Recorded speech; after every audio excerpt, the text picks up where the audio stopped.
Assalamualaikum warahmatullahi wabarakatuh. Selamat malam semuanya. Kami dari kelompok 3 ingin mempresentasikan hasil proyek kami yang berjudul Pengembangan Sistem Informasi E-Learning berbasis web pada BPOM menggunakan model Agile. Perkenalkan, saya Muhammad Rizky Yusnadi bersama rekan saya. Muhammad Farhan Arotsid. Dan saya Riedo Adriano. Perlu kami sampaikan bahwa proyek dengan judul ini dikerjakan secara kolaboratif oleh dua kelompok, yaitu kelompok 3 dan kelompok 8. Kami dari kelompok 3 fokus pada bagian e-learning, yaitu sistem untuk pendaftaran, pembelajaran, ujian, hingga sertifikasi digital peserta magang. Sementara itu, kelompok 8 bertugas mengembangkan sistem untuk pengaturan manajemen dan pengelolaan data magang dari sisi internal BPBOM. Jadi, kedua sistem ini saling terintegrasi dan mendukung proses magang secara menyeluruh. Next. Latar belakang dari sistem ini adalah karena proses pendaftaran peserta magang di BPOM masih dilakukan secara manual, sehingga terkesan lambat dan tidak efisien. Maka dari itu, kami mengembangkan sistem e-learning berbasis web yang dapat mempermudah proses pendaftaran, pembelajaran, hingga pemberian sertifikat digital secara daring. Tujuan dari pengembangan sistem ini adalah untuk menyediakan platform yang efektif dan efisien bagi calon peserta magang maupun pihak BPOM dalam melakukan proses administrasi dan pembelajaran secara digital. Selanjutnya, kami akan menjelaskan beberapa bagian penting dari pengembangan sistem ini, mulai dari identifikasi masalah, rancangan diagram, hingga tahap pengujian. Mari kita mulai dari identifikasi masalah. Proses dari pendaftaran dan penerimaan peserta masih dilakukan secara manual atau melalui berkas file fisik yang menjadikannya masih belum efisien. Sekarang bisa dilanjutkan oleh rekan saya. Oke, selanjutnya ini ada penjelasan dari use case diagram yang sudah kami bikin. Seperti yang sudah dijelaskan rekan kami, yaitu Rizky, kelompok kita itu hanya fokus kepada aktor dari peserta ini sendiri, yang dimana itu nanti dari peserta ini dia bisa mengakses login, lalu ada registrasi, lalu dia bisa input dari pretest, penugasan,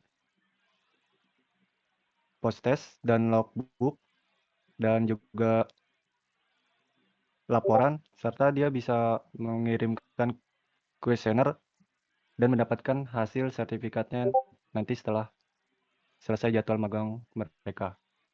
Lalu di sini ada gambaran dari flowchart diagram itu sendiri, yang dimana itu dari dashboard peserta itu dia bisa input pretest, dia bisa mengambil dari materi, video, penugasan, dan post-test. Dan di sebelah kiri ini dia nanti akan bisa pengiriman logbook, laporan, dan penginputan kuesioner, serta hasil dari sertifikat yang akan didapatkan. Nah, untuk selanjutnya ini ada activity diagram. Activity diagram yang di sini adalah registrasi, yang dimana itu nanti bisa menampilkan form isi data, dan nanti peserta akan memasukkan datanya tersebut, lalu submit, dan akan diproses. Dan ini ada sequence diagram. Selanjutnya ini ada implementasi dari black box testing. Dari black box testing ini sendiri, di sini ada homepage yang berhasil ditampilkan. Lalu ini daftar sekarang untuk fitur dari registrasi, yang dimana ketika kalau ini kosong, dia tidak bisa melanjutkan pendaftaran, dan makanya harus diisi.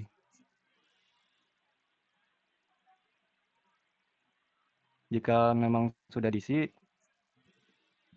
ini harus 6 karakter. Nah, jika sudah sesuai dengan requirement-nya, ini baru bisa di next.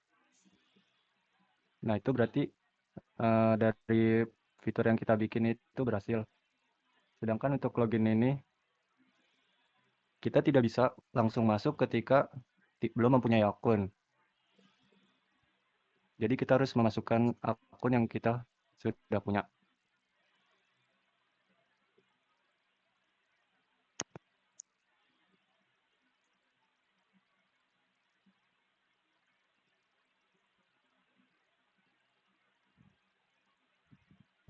Jika ini sudah terisi, maka akun tersebut bisa masuk langsung ke bagian dashboard e-learning yang sudah dibuat.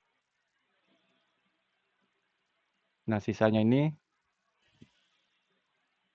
semua fiturnya emang bisa dijalankan ataupun tidak ada bug yang terjadi. Selanjutnya ada implementasi dari whiteboard testing. Ya, pada pengujian selanjutnya yaitu whiteboard testing ini, di sini whiteboard testing itu lebih berfokus pada logika pemrogramannya. Sebagai contoh, ya, kita ambil yaitu logika dalam pengujian login. Di sini kita bisa lihat dari pemrogramannya. Untuk 1, 2, 3, dan 4 dan seterusnya itu adalah node yang kita bagi. Untuk penjelasannya seperti di sini router post itu pada node pertama itu adalah kita mengambil yaitu logika untuk terhubung dengan backend-nya. Lalu di node kedua itu cons email dan password itu berarti kita meminta request kepada backend yaitu email dan password. Dan selanjutnya di node 3 itu cons row itu maka dari si backend itu harus mengambil data dari database yaitu data siswa. Lalu untuk node selanjutnya maka disesuaikan apakah akun itu ada, apa akun itu belum ada atau tidak terdaftar. Maka jika akun itu tidak ada, maka terjadi error. Bisa juga dalam kesalahan password. Bisa di next. Nah, di sini ada flowchart dan flow graph-nya. Dalam flowchart ini seperti tadi yang sudah kita bagi dalam per node-nya. Bisa agak di zoom dikit. Ya, terima kasih.